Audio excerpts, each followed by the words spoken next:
HR leaders know hiring is getting harder. A new survey from Robert Half reveals companies are hiring for critical roles, making competition for top talent fiercer than ever. So, how do you stay ahead? With insights that matter. The Demand for Skilled Talent report from Robert Half dives deep into hiring trends and the impact of AI on critical skills and staffing needs. Get the data that drives smarter hiring. Head to roberthalf.com/demand for skilled talent.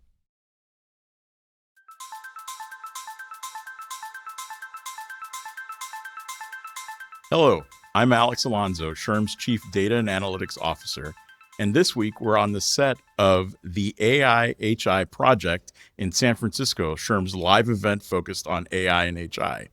I'm very fortunate this week to be joined by Roy Bahat from Bloomberg Beta. We're so excited to have you here, Roy, and it's wonderful. We're going to be exploring AI and how it's reshaping transformation across several paradigms. And I'm really excited to hear about what you're bringing to this event, and more importantly, to hear about what you'll be speaking about as well. Thank you. Thank you so much for being here. So let's talk a little bit about what we're going to be kind of exploring this week. The theme of this event is really focusing on transforming the world of work by leveraging the concept of AI and HI, so artificial intelligence and human intelligence. Talk to me about your journey. Talk to me a little bit about what you do at Bloomberg Beta, but then more importantly, what it is that you are seeing out in the wild, so to speak. Thank you. And I think that the community of HR professionals is maybe going to play either the most significant enabling role within organizations, or, as sometimes unfortunately happens, the most significant disabling role. Similar, by the way, with technology executives. They're entrusted with the keys to the kingdom in certain ways. So for me, I run Bloomberg Beta, which is Bloomberg's VC firm.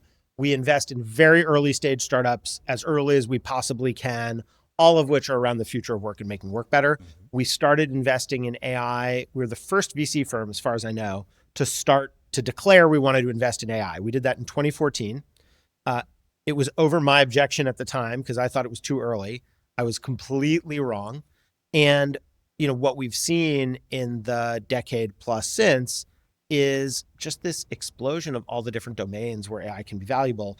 And so we can go in lots of different directions with it. I'll say my own background, I worked in big companies, startups, I started companies, government, academia, I still teach at Berkeley in the MBA program, nonprofits, and I spent a lot of time with labor unions as well. And I just can't think of a domain that isn't going to be or isn't already being rewritten by all this. So we can take the conversation any direction you want to go. So you brought up HR professionals, and I appreciate the notion of it being enablers and disabler, right? Talk to me a little bit about what you're seeing in the wild when it comes to AI, specifically around transformation of organizations, right? And what it's doing to the workforce. Yeah, it's sort of, here's my analogy. I don't want to overstate it because, it's not going to transform everything today. Yeah. It's happening. It's unrolling in a certain way. It's sort of like as if the practice of writing just got invented and everyone's like, well, what do we do with this writing stuff? I guess I should try it here and try it there. And so we're in this figuring out how to do it stage where people are scratching on tablets basically. And that's okay. The best organizations I think that get at this are going to be the ones that manage to figure out how to get rapid experimentation. Okay, that's obvious. Problem is, how do you do that in a way that doesn't put the existence of the entire business at risk? And the thing I just say is almost everybody's being far too careful, in my opinion. They're just worried about theoretical things that might go wrong. The way I think about it is when you have an adolescent, like AI in some ways is like an adolescent. And I've got kids, and so maybe I'm just speaking from some personal experience here. Well, you and me both. I've got adolescents. How old are yours? Oh, I've got 30. All right. I've got 21 and 17. So all right. So you got a whole range. So my oldest is almost 17. Yeah. And you don't get them to thrive by blocking them from trying anything new or really limiting how they try new things. You keep them out of stuff that's hopefully not going to cause them any long-term damage. And AI is the same way. And the thing I'd say is the number of people in organizations who spend more time asking how AI will affect things than using it, it's insane. And so I actually think we should have a soft rule that you have to spend less time talking about AI than using the AI. because now it's all available for us. It's not like, I mean, look, you've worked in data, you work in data. It's not, it's different from the big data revolution in the sense that everybody heard about that, knew that there was a thing that could be done. How do I do it? Hey, which companies are using analytics, blah, blah, blah. But ultimately, if you were person X inside of a company and you wanted to figure out how to use big data, you couldn't do it on your own. You had to do it with the experts. This is a lot more like mobile in the sense that, how's it going to affect your company? I don't know. Just try it. Like, just open up ChatGPT, open up Claude, open up whatever, and just try it. So that's my kind of general way of thinking about this moment. It's fascinating because I liken it to something my mom used to always say, which is she'd say, there's a difference between stubbing your toe and losing a limb. That's it. And there's a big array between the two, but you've got to try stubbing your toe. It's the only way you learn. I think that's exactly right. I mean, look, we invested in Slack when it was still growing rapidly.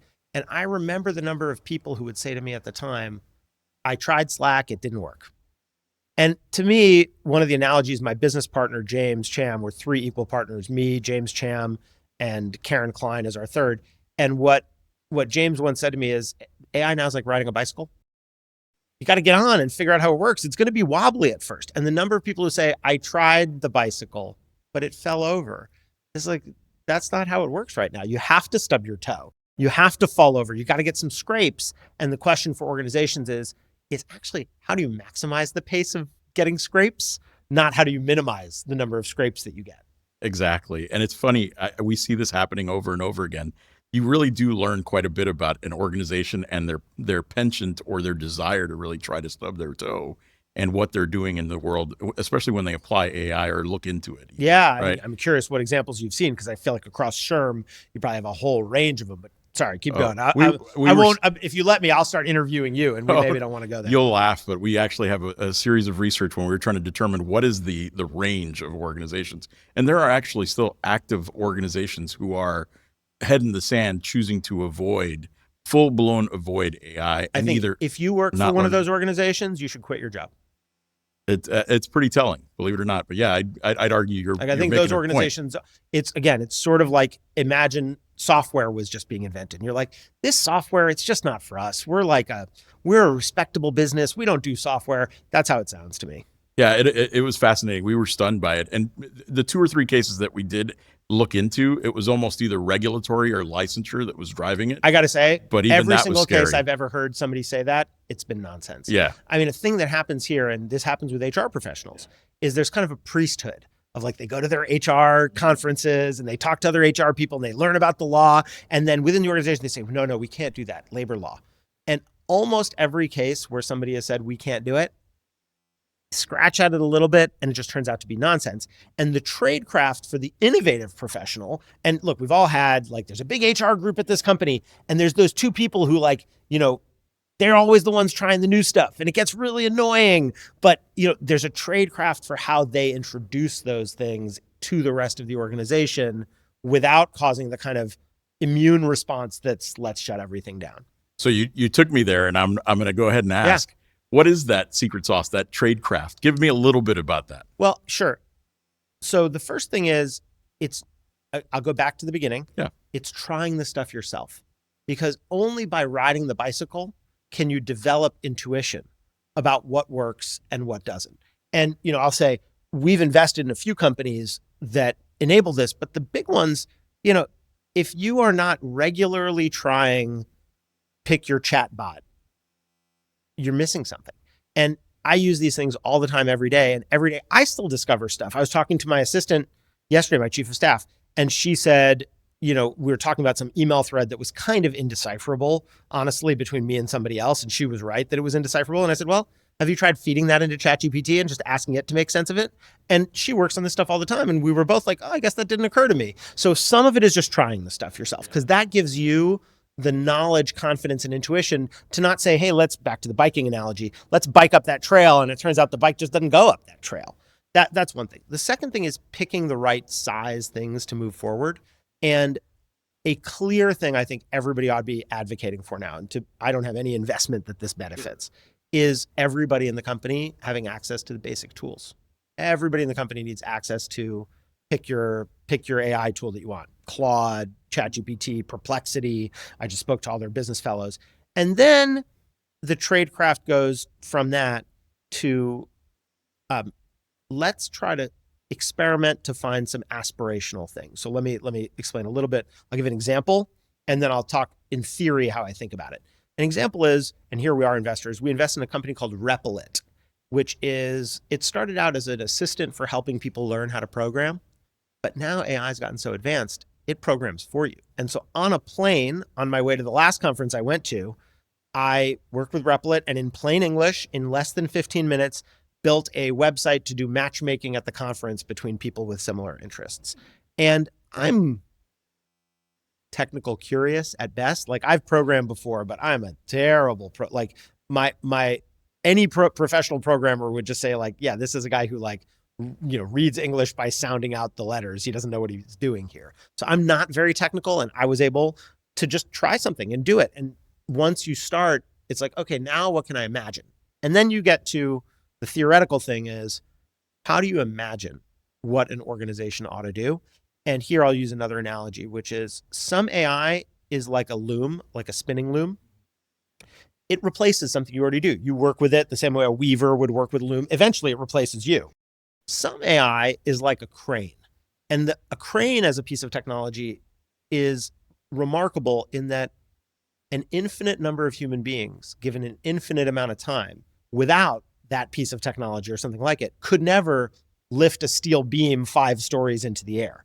And so what we're really seeking out with AI, yeah, we want to make our days less annoying and more productive and ... and we should all learn how to do that. But the real thing we're seeking is to find more cranes and fewer looms, which is, what are the things that we couldn't do for our business, for our organization, but for the existence of this technology, and then try to bring that to life. And that's going to differ depending on the company, obviously. I love how you put that, because I've seen so many companies. In fact, I'll share with you just as an example. At SHRM, one of our core principles, it's the absolute utmost core of what we do, is if you are not somebody who is smart and curious, there is no place for you at SHRM. And one of the things that stands out to me is there's a second layer to that. And that's that, what do you imagine us to be, right? And the humans can do that. But when you think about the AI component and really that imagination and what it unlocks, there is something powerful to that I find too few organizations are doing. Yeah, it's interesting. Smart and sorry, did I interrupt you? So, yeah, no, go ahead. Smart and curious can often it's great. Yeah. And I know you all, Johnny, create like a great culture and all that stuff. Yeah. The most ferocious critics are often the most intelligent and the most curious, because they've read some blog post about what Anthropic is doing, and that gives them the detail they need to say in a meeting. And it's 2 words. Imagination is one of them, and the other one is intuition. And the 2 work hand in hand, which is, the more you use this stuff, the better feel you get for, oh no, I think I can go up that trail. And so the imagination and the experience of use produces intuition, and then you can get a lot of stuff done. So you're here this week because of our event, and I want to hear a little bit about what you're going to be sharing with the audience. What is it that you're going to be speaking about? Sure. I mean, to be honest, those listening to this podcast are getting a preview. Mm-hmm. So I think the important thing when folks interact in person, though, is, it's great. People can listen to a podcast, but they can't tell us what they are worried about. Yeah. And so what I'm interested in hearing from professionals here is, okay, cool. That's nice. You said all those big words: experiment, imagine, intuitive, whatever. Here's where I'm stuck, is like, Cindy in accounting says ... or I'm worried that if we put in too much of our data, this will happen, because that's where the rubber hits the road. And our firm, we've been fortunate in that, maybe because we're part of Bloomberg, many corporates feel very comfortable talking to us about their issues. And so we often help them with what we call the digital safari. And the digital safari is, I've heard about these animals in the startup zoo. I'd like to go visit them. And then navigating through the specifics is where all the action is. Because, I don't know. If your organization says you don't want to use AI, I really do think, maybe there are exceptions to this I can't think of, but I really do think, I don't give advice lightly. In fact, my series on LinkedIn is called "This Is Not Advice." Yes. Specifically because I think most of us, we can just offer our own experience, but I just can't imagine a reason why a healthy organization would say no to this kind of technology categorically. Of course, you can Yeah. say no to many implementations of it. I say no to many implementations of it. But to me, the real question is going to be, if you're trying to do it, how do you the tricks and trade, the tips of the trade of how do you navigate it? So it's fascinating because even in describing those organizations who said no, how quickly they all within a year had experienced a full-blown pivot. That's amazing. Right. So that's amazing. And I'll give you two examples. Yeah, one please. was actually a laundry service, believe it or not, a dry cleaning service, who didn't see the applications of it. It was a very different kind of not an email business. Not an email business, not what you're thinking of, not the SaaSes of the world or anything like that, right? And they pivoted it on a dime, and it was, we failed, we fell on our face, so to speak, and now we've got to do something if we're just going to make it to next year. Forget about next decade, next year, right? And that's a commodity, that's a service that it's going to be around hopefully as long as we're all clothed. One of the other things that strikes me though is this other group was one that was pivoting down this one direction, and it was the leader of the organization who was saying, let's be slow, let's be plodding, let's be methodical about this. And if it wasn't for the fact that there was a new leader with a different business imperative that came in and said, you know what, we can't do that. So they went literally from, we're only going to use this one kind of generative tool to, no, people have access to every tool you can imagine. And it unlocked content creation for an enterprise that did not have content creation. I love that. And I do think that the powers available to an individual person in an organization, if their leadership empowers them to go forth and do that, I mean, they're just getting more powerful by the day.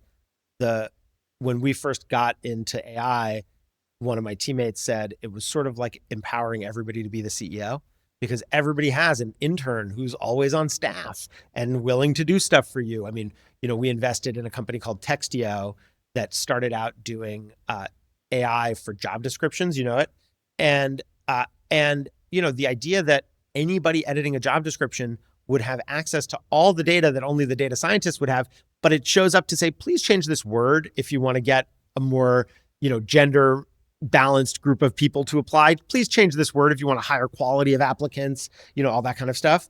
And so I think that there's a moment where people start to get, oh, this can show up almost anywhere. And that's a revelation in reality. I mean, when you think about it, that's the definition of a revelation. One of the things that strikes me is we see, and you referenced this notion, we see adoption of AI happening really in day-to-day execution, right? And both for the big things, but also for the small things. And we track just with working Americans, we see that about 48% of them say they're using it almost daily, intuitively, seamlessly, without even thinking about how it goes. And that's, everything from the ChatGPTs of the world to Textio as an example to others, right? Perplexity being one of the ones that's really, kind of kicking in lately. For people, by the way, who want to do content creation. Exactly. Capsule does video editing. I mean, the range of stuff, every blog post I do right now, by the way, I used to, go get art made for it. It's like, no, I'll just ask ChatGPT, but sorry, keep going. No, I completely agree. One of the other things that strikes me though, is what we uncovered was, and completely self-serving here, is CHROs tend to be the biggest, fastest adopters of it. In fact, while personally, in amazing. Fact, so you see roughly 7 out of every 10 CHROs is using some form of AI today for their strategic work. I do think, I'm curious what strategic work means, but I do think that it is often the most under-resourced parts of the organization that have to figure out how to do this stuff. And look, the leaders have lots of advantages at their disposal, but they also have a lot of pressures on their time. Yeah. And so I'm thrilled to hear that. And I'm curious, when they say strategic work, what does that mean? So I always am very kind of the critic. Talk to me about what you mean by strategic, right? And what was fascinating is that they looked at it and immediately workforce planning is what they jumped to right off the bat, right? But then beyond that, what they talked about was design of work, which I'm an organizational psychologist by training, right? And design of work is something that has always been the domain of my discipline.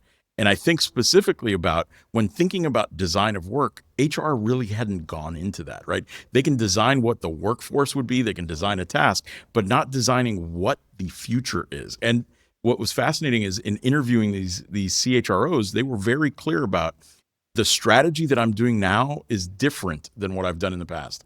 I am future casting what our organization will be doing as opposed to what it is that the people will be doing to serve the business model, which Yeah. is very different. I agree with that. I think that the nature of the powers available are going to change, and so we got to get smarter. Yeah. I mean, we are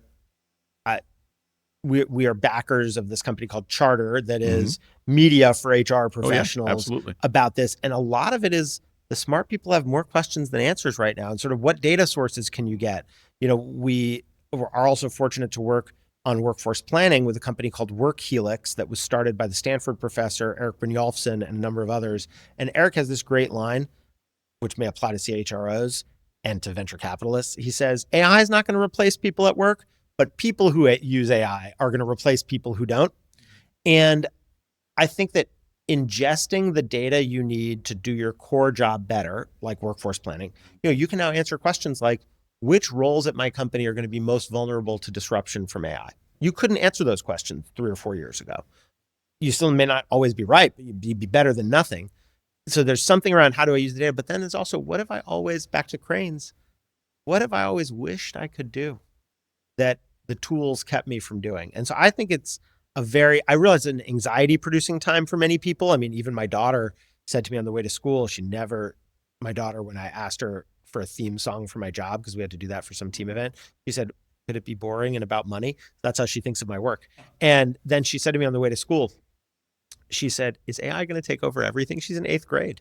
And so I know there's anxiety. And I think the best way through is just embrace the optimistic stuff as best we can, and then obviously we have to work on the broader society of how we, train people for new roles, support them when they're in transition, et cetera.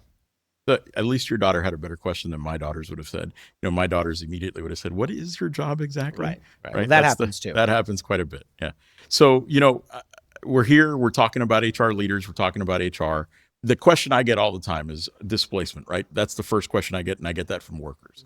From HR leaders, the number one question I get is, what is it that I should be doing that I'm not doing today when thinking about AI? And I always smile because I think about some of the more recent research, like around CEOs and how they're using it to create digital twins to test themselves and test their read of data, as you just described. I'd love to hear more about what you think HR professionals should be doing, and what kind of one piece of guidance would you give them? I'm going to go back to basics, which is when somebody says that to me, I ask them, how many times did you use a chatbot in the last day? And if the answer is either they didn't or they don't know, then it's before you start thinking big picture. You're asking about how to make a Lego sandcastle. Go play with some Lego bricks and see how it goes. So that to me is the big thing. The second thing is, I say this at my own expense, is spend money slowly on this, not quickly. I mean, there's so much temptation to write huge checks to some mysterious vendor that's going to have a magic black box. If it seems like a magic black box, don't do it. I mean, some of the tools start really slowly. Donut started as an employee matchmaking tool to help employees within a company find each other. Now it does all kinds of other HR automation, and video conferencing even, and stuff like that. But you can start slowly. And the last thing I just say is, whatever tools you already love, push those vendors, push those partners. If you're already deeply using Zoom, make sure you're talking to them about what their feature set looks like. And the last piece, so that's the second piece, is pushing the vendors, the tools you already use. The last piece, which has nothing to do with technology at all, is this is a moment of great instability. It's a moment of great instability. We're sitting here right now in the markets. It's a moment of instability technologically. And so just listening to the employees, surveying them about their own worries about this stuff. I mean, people are afraid often about being too candid with employees about what's happening. I think if we treat people like children, they're going to act like children. And so for the HR professional to set a tenor of curiosity, of openness, of expression of worry, but also expression of opportunity. I mean, let's take the person who figured out how to use some new tool and make them a hero. And HR professionals have the ability to do that and shape the entire kind of tone. They can't decide, but they can influence the tone of the conversation within a company. So I'm known for giving a wild card at the end during the session, and you prompted me. I'm fully caught up on White Lotus. You prompted me. Don't give anything away. I haven't watched the finale yet. But anyhow, one thing that does strike me is obviously you have access to a variety of different startups out there, different kind of applications. I'm a big fan of your X thread and what you contribute. In fact, I appreciate what you offered. Having started up and been part of the group that started up Sherm Labs, I love the guidance that you give about, even working with a venture capitalist or working with a venture capital fund. When there are specific questions, I agree with you. That means that you actually are closer to getting those dollars, right? That's one thing that I remember in your years of guidance. One thing that strikes me, I just want to hear from you. What are you seeing out there that is the newest kind of most novel thing that you want to share, that you can share? No, I can share. That is just, holy crap, that's going to revamp the world. Yeah, I'll just say a funny thing about early startups, we actually don't traffic we traffic in secrets only to the extent that we want to protect founders of companies who are like raising money, that kind of thing. But in terms of what they're doing, there are almost no secrets. People often ask me if they're looking for a job, hey, what's the great new thing? It's like, it's all in the news. Just go read that stuff. Here's what I would say is the biggest surprise for me. In the last month, literally in the last month, the degree to which professional people who make software developers, engineers, have been astonished by how much faster they can work given the tools that are available. It blows my mind. I mean, we had an emergency meeting of our whole portfolio to talk about this because everybody's like, I think I can go 10 times or 50 times faster than I was before, just compared to a few months ago. And in the last month, new tools, Replic's one of them. People use about Claude Code is something people talk about a bunch. If you want to see where the future is going with AI, actually it's true in general. I believe this, and we as a firm believe this generally. The future is here. The sci-fi line is the future is here. It's just not evenly distributed. Okay, that's very helpful. But then the question is, okay, where do you look? You want to see what the future of working in an organization is going to look like? Look at how software engineers work, because they tend to be the ones who embrace the future the fastest. And right now, even in the last month, the speed with which they can do much, much more has accelerated. Fascinating. I really appreciate that. Roy, it's been a pleasure. Thank you for having me. Thanks for being here with us today. It's my honor. And really, thank you for this week's episode. I hope everyone and the audience enjoys it. I know that we are grateful for all the insights you've shared with us. I appreciate it. If folks want to find me on the internet, I'm pretty easy to find. My only constraint's time, but thisisnotadvice.work has the repository of all those questions from when I've spoken to folks, and we thrive on people asking us more questions so we can just try to share and learn together. Because look, I don't know, as expert in AI as many other people, not anyone else. There are people who know more than I do, and I'm still trying to figure it all out. I appreciate that. To our audience, we hope you'll join us for the next episode of AI+HI, and that you'll join us in 2026 for the AI+HI project. Till then, sign up for our weekly newsletter by going to sherm.org/AI+HI. See you next week.